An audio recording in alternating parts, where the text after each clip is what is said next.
CM Siddaramaiah ವಿರುದ್ಧ ಶ್ರೀನಿವಾಸ್ ಪ್ರಸಾದ್ ತೊಡೆ ತಟ್ಟಿದ್ದಾಯಿತು. ಇದೀಗ ಸಿಎಂ ಸಿದ್ದು ವಿರುದ್ಧ ಕೆಂಡ ಕಾರುವ ಸರದಿ ಸೀನಿಯರ್ ಶಾಸಕ ಗೋಪಾಲಕೃಷ್ಣ ಅವರದ್ದು.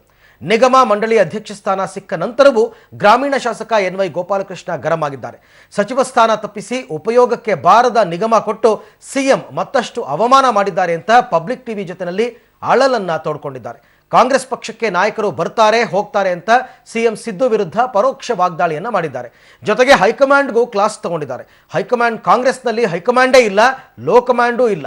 ಕಾಂಗ್ರೆಸ್ ಪಕ್ಷದ ಸಿದ್ಧಾಂತದಂತೆ ಸಿದ್ದರಾಮಯ್ಯ ಸರ್ಕಾರ ನಡೆಸ್ತಾ ಇಲ್ಲ. ಕಾಂಗ್ರೆಸ್ ಸರ್ಕಾರದಲ್ಲಿ ದುಡ್ಡಿನದ್ದೇ ದರ್ಬಾರ್ ಆಗಿದೆ. ಕಾಂಗ್ರೆಸ್ ಸರ್ಕಾರ ಸಂತೆ ಮಾಡೋದಕ್ಕೆ ಬಂದವರ ಕೈನಲ್ಲಿದೆ.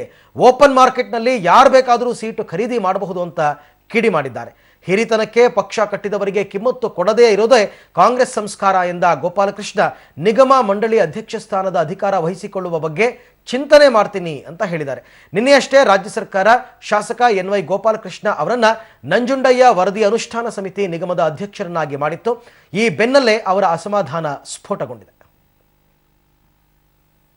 ನಮಸ್ತೆ. ಏನ್ ಸರ್, ಮಿನಿಸ್ಟ್ರಿಗಿರಿ ಕೊಡ್ತಾರಂದ್ರೆ ಅದನ್ನು ಕೊಡ್ಲಿಲ್ಲ, ಒಳ್ಳೆ ನಿಗಮ ಕೊಡ್ತಾರಂದ್ರೆ ಅದನ್ನು ಕೊಡ್ಲಿಲ್ಲ, ಇದೇನ್ ಸರ್ ಇದು ಹಿಂಗಾಯ್ತು? ಏನ್ ಮಾಡುತ್ತಾರೆ, ನಮ್ ಕರ್ಮಗಳು ಅನ್ಕೋಬೇಕು. ಜೀವನದಲ್ಲಿ ಇಷ್ಟೇ ಇದು, ಇನ್ನೇನು ಏನು ಮಾಡಲ್ಲ ಅಂತ. ಅಲ್ಲ, ನಿಮ್ ಹಿರಿತನವನ್ನು ಗುರುತಿಸ್ಲಿಲ್ವಾ ಅಂತ?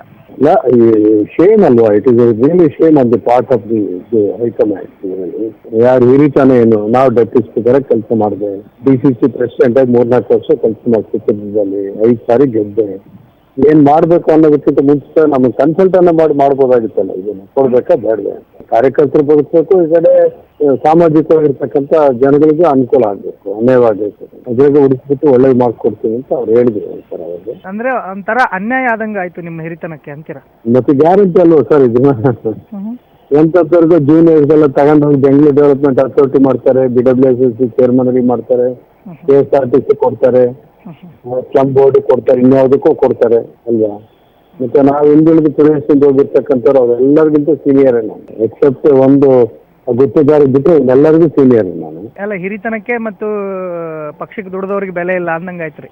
ಇಲ್ಲಿ ಪ್ರಾಕ್ಟಿಕಲ್ ಮೇಲೆ ಇದೆಯಲ್ಲ ಸರ್, ಮೇಲ್ನೋಟಕ್ಕೆ ಎಲ್ಲರಿಗೂ ಕಾಣುತ್ತೆ, ಹೇಳೋದೇ ಬೇಕಾಗಿಲ್ಲ. ಇದು ಈ ಸಂಸ್ಕಾರ ಹಂಗೆ ಬೆಳೆದು ಬಂದ್ಬಿಟ್ಟಿದಲ್ಲ ಈಗ ಕಾಂಗ್ರೆಸ್ ಅಲ್ಲಿ, ಇದು ಹಂಗೆ ಬೆಳ್ಕೊಂಡು ಬಂದ್ಬಿಡ್ತಲ್ಲ. ಈಗ ಒಂದು ಮಾತು ಹೇಳ್ತೀನಿ ವಿಶ್ವ, ನಾನು ಇಂದಿರಾ ಗಾಂಧಿ ಇರ್ತಕ್ಕಂಥ ಸಂದರ್ಭದಲ್ಲಿ 20 ಅಂಶದ ಕಾರ್ಯಕ್ರಮಗಳು ಏನ್ ಹಾಕೊಂಡಿದ್ಲ ಅಮ್ಮ, ಆ ಕಾರ್ಯಕ್ರಮ 20 ಪಾಯಿಂಟ್ ಪ್ರೋಗ್ರಾಮ್ ನಲ್ಲಿ ನಾವು ಆ ಸಿದ್ಧಾಂತ ಒಪ್ಕೊಂಡು ಬಂದು ಪಾರ್ಟಿ ಬಂದಿರೋದನ್ನ ಮುಖಂಡರು ಒಪ್ಕೊಂಡು ಬಂದಿರೋರಲ್ಲ ನಾವು. ಇವತ್ತಿಗೂ ನಾವು ಪಾರ್ಟಿಯಲ್ಲಿ ಉಳಿದ ಕಾರಣ ಏನಂತಂದ್ರೆ ಆ ಸಿದ್ಧಾಂತನ. ಈ ಮುಖಂಡರು ಬರ್ತಾರೆ ಹೋಗ್ತಾರೆ, ಇವ್ರನ್ಯಾರು ನಾವು ಒಪ್ತಿಲ್ಲ. ಇದರಲ್ಲಿ ನಿಮ್ಮ ತಿಳುವಳಿಕೆ ಪ್ರಕಾರ ಕಾಂಗ್ರೆಸ್ ಪಕ್ಷದ ಸಿದ್ಧಾಂತಗಳ ಪ್ರಕಾರ ಸರ್ಕಾರ ನಡೀತಿಲ್ಲ ಅಂತೀರಾ ಹಾಗಾದ್ರೆ? ಯಾವ ಸಿದ್ಧಾಂತಗಳು ಎಲ್ಲ ಬ್ರೇಕ್ ಮಾಡ್ತಾರಲ್ಲ. ಜೂನಿಯರ್ಗಳು ಸೀನಿಯರ್ ಆಗ್ತಾರೆ, ಸೀನಿಯರ್ಗಳು ಜೂನಿಯರ್ ಆಗ್ತಾರೆ. ಆಮೇಲೆ ಇಲ್ಲಿ ಕೆಲಸ ಮಾಡಿರೋರಿಗೆ ನ್ಯಾಯನೇ ಇಲ್ಲ, ಆಮೇಲೆ ಹೋರಾಟ ಮಾಡಿರೋರಿಗೆ ಇಲ್ಲಿ ಸ್ಥಾನಮಾನಗಳೇ ಇಲ್ಲ. ಯಾರೋ ಬರ್ತಾರೆ ಇದನ್ನ ಯಾರಿಗೂ. ಅಕ್ರಮ ಗಣಿಗಾರಿಕೆ ಪ್ರಕರಣದಲ್ಲಿ ಸಿಬಿಐನಿಂದ ಅರೆಸ್ಟ್ ಆಗಿದ್ದ ಮಾಜಿ ಮಂತ್ರಿ ಜನಾರ್ದನ ರೆಡ್ಡಿ ಪುರಪ್ರವೇಶವನ್ನ ಮಾಡಿದ್ದಾರೆ. ಕೊನೆಗೂ ತಮ್ಮ ಮೌನವನ್ನ ಮುರಿದಿದ್ದಾರೆ. ಗಣಿ ಕೇಸಲ್ಲಿ ಸಿಬಿಐ ಅರೆಸ್ಟ್ ಮಾಡಿದ್ದಕ್ಕೆ ಪರೋಕ್ಷವಾಗಿ ಸಿಬಿಐ ಹಾಗೂ ಕಾಂಗ್ರೆಸ್ಗೆ ತಿರುಗೇಟು ಕೊಟ್ಟಿದ್ದಾರೆ. ಸಮಾನ ಹುದ್ದೆ ಸಮಾನ ಪಿಂಚಣಿ ಜಾರಿಗೆ ಆಗ್ರಹಿಸಿ ಪ್ರತಿಭಟನೆ ನಡೆಸುತ್ತಿದ್ದ ನಿವೃತ್ತ ಯೋಧ ಆತ್ಮಹತ್ಯೆಗೆ ಶರಣಾಗಿದ್ದಾರೆ. ಹರಿಯಾಣ ಮೂಲದ ರಾಮ್ ಕಿಶನ್ ಗ್ರೇವಾಲ್ ಆತ್ಮಹತ್ಯೆಗೆ ಶರಣಾದವರು. ಇವರು ಸಮಾನ ಹುದ್ದೆ ಸಮಾನ ಪಿಂಚಣಿಗೆ ಆಗ್ರಹಿಸಿ ದೆಹಲಿಯ ಜಂತರ್ ಮಂತರ್ನಲ್ಲಿ ನಡೆದಿದ್ದ ಪ್ರತಿಭಟನೆಯಲ್ಲಿ ಭಾಗವಹಿಸಿದ್ರು.